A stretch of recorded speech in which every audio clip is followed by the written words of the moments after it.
आप लोगों के स्मरण में है कि नहीं हमको नहीं मालूम, पर दो माता ऐसी है, दो जगत जननी ऐसी है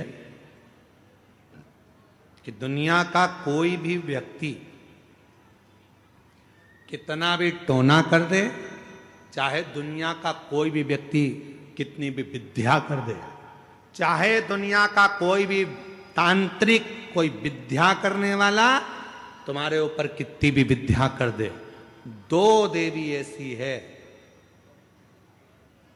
जो उस टोना को, उस विद्या को पलट देती है।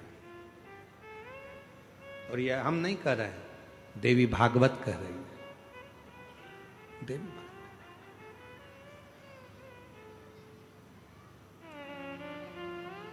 काली पुराण में भी इसका वर्णन आता है, देवी भागवत में भी इसका वर्णन आता है। दो देवी ऐसी हैं जो कोई अपने ऊपर अगर विद्या कर रहा है और वो दो देवी का स्मरण कर लिया जाए, उन दो देवी का नाम लेकर मात्र शंकर के शिवलिंग के सामने जो अशोक सुंदरी वाली जगह होती है, वहां पर अगर इन दो देवियों का नाम लेकर अगर जल चढ़ा दिया जाए तो किसी ने अगर विद्या करी भी होती है तो पलट जाती है। कोई कितना भी बड़ा तुम्हारे लिए तंत्र मंत्र कर रहा हो, वो तुरंत पलट जाता है, एक क्षण नहीं लगता और उनका नाम लेने से ही पलट जाता है। दो देवी, एक प्रत्यगिरा माता,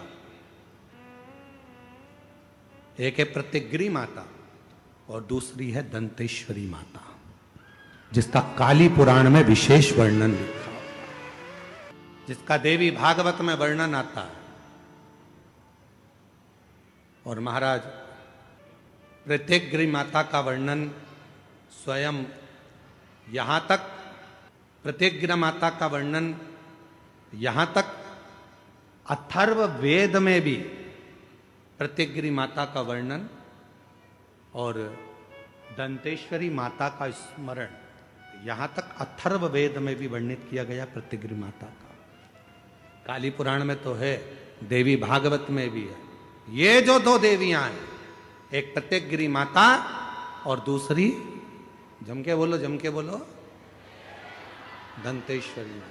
ये दो माता ऐसी हैं, अगर भगवान शंकर का ये शिवलिंग है, ये जलाधारी है, माता पार्वती जी का हस्तकमल, और यहां सामने एक मोटी सी लाइन होती है अशोक सुंदरी का स्थान, इधर गणेश जी, इधर कार्तिकेय जी।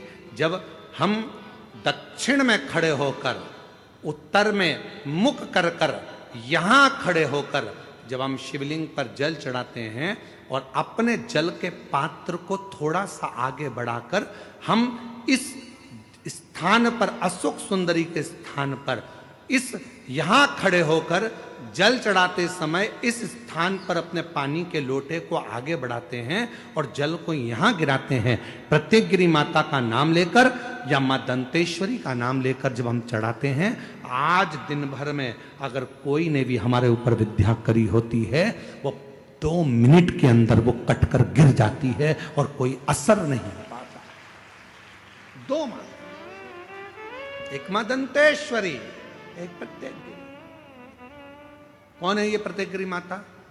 तो शिव महापुराण में बड़ा सुंदर वर्णन आया कि जब हिरण्यकशिपु ने बहुत तप करा, बहुत तप। मेरा निवेदन है आस्था चैनल वालों से, कथा लाइव चल रही है, उनसे हम निवेदन करेंगे कि आपके पास में दंतेश्वरी माता का फोटो हो तो आस्था चैनल वाले अवश्य दिखाते रहें बीच बीच में जहां कथा चल रही है। और प्रत्यगिरी माता का अगर फोटो हो तो सिंह का मुंह होगा माँ का, स्त्री का शरीर होगा माँ का, और बड़े बड़े दंत होंगे उनके, प्रत्यगिरी माता के। अगर वो भी चित्र हो तो अवश्य जहां कथा चल रही है तो लोगों को मालूम पड़े कि प्रत्यगिरी माता कौन सी है, दंतेश्वरी माता कौन सी है, उनका स्वरूप का दर्शन अवश्य करें। और प्रत्यगिरी माता का अगर फोटो का आप लोगों को समझ में ना आए तो एक बार हमको व्यासपीठ पर लाकर उस मोबाइल में दर्शन कराएं तो हम भी बता देंगे। प्रत्यगिरी माता, दो माता ऐसी है। काली पुराण के अंतर्गत, देवी भागवत के अंतर्गत हमारे वेदों के अंतर्गत दो माताओं का क्रम बड़ा विचित्र। तो हम अभी जो कथा को प्रारंभ कर रहे हैं तो प्रत्येक गिरि से प्रारंभ कर रहे हैं और इसको लेकर जाएंगे दंतेश्वरी माता तक। मां दंतेश्वरी।